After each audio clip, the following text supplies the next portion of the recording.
This is a breakdown of Subtle Greys from my new album Alicere, which is available on streaming and on Bandcamp as download and limited edition cassette.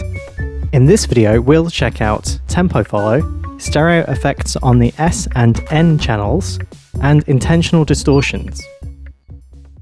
So the tempo follow feature in Nanoloop exists on the song screen here. You can toggle it using the R shoulder button for each of the 4 channels. You can only select one channel at one time with it though.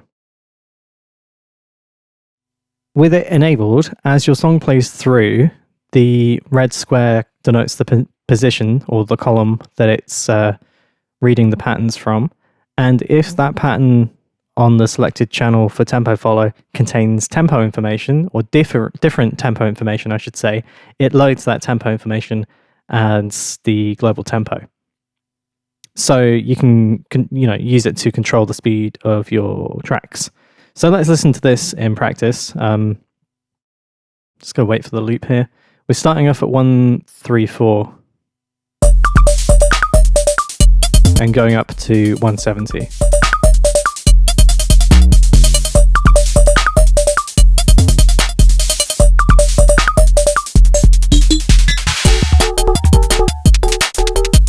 And there we go. So it's quite quick. So E, let's just check out. So you can see in the bottom right-hand corner here, we've got the quite a few patterns with different tempos. So E is of course 170. I can go back a bit to 7, which is 160. And then I think it was 3. Oh, sorry, 2. Just under 160. 147 on 3. And then if we look at 4, we're a little bit faster or slower again, sorry. 142.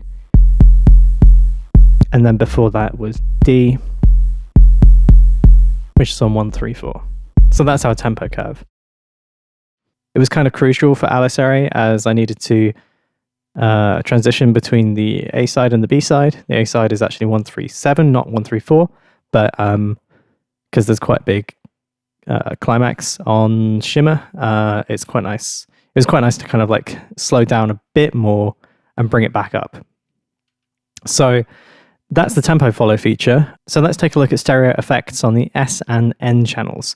So both of those channels are the only ones which can do stereo in Nanoloop 2 now. Older versions used to be able to do stereo, I think, on all channels. Don't quote me on that, but there were more channels that you could do it on for sure, or different channels.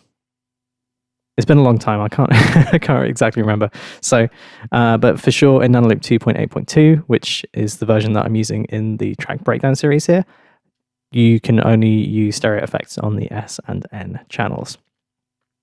And there are a few. Well, there are 2 types of stereo effects. I think we already covered this in a previous video on the S channel, but oops.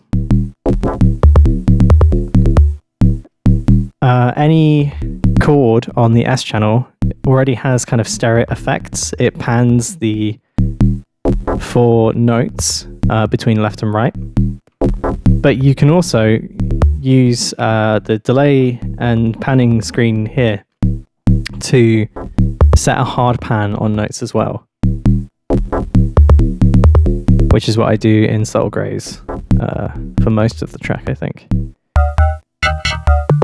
Definitely the first half. And then on the S channel as well, there's quite a lot of... Yeah. In the second half, there's a lot more stereo panning on the N channel. And this is the only way that you can use stereo panning on the N channel is hard pans or center. And I'm using it in this case for lots of variation.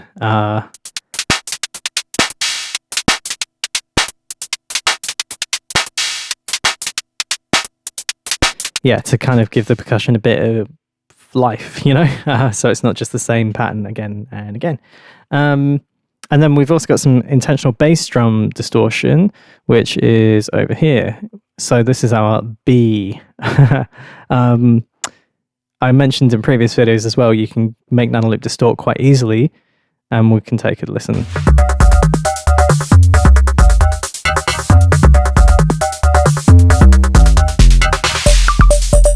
Nice. So it was on between 9 here and B.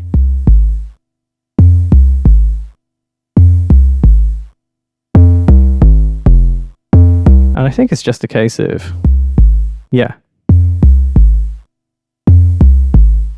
Oh no. Okay, so what did I do here then?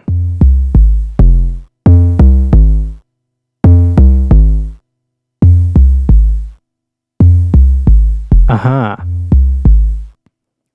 Yes, so let's copy one of these softer kick drums next to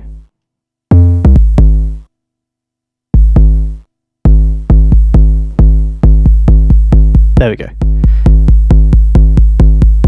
So these are the differences. The starting volume for the envelope is higher just by, I think, 1 position. And then the other difference is we just lighten the filter on the LFO, not the LFO, the low pass filter here. The and just doing that gives it kind of a distorted quality. So we're on the square, well, we're on the PWM instrument here, and the leftmost position of this is a square wave. But the bottom leftmost position of this is a fairly heavily filtered with a low pass filter square wave. And if you kind of lighten the filter or just remove some of the low pass, you're getting a bit more of that square and into the waveform. And I can't actually see the waveform before I edit these videos, so I'm hoping that's a nice comparison.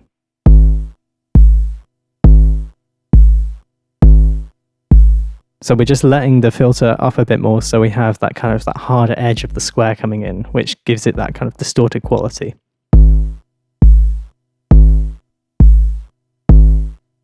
But they're basically almost exactly the same volume.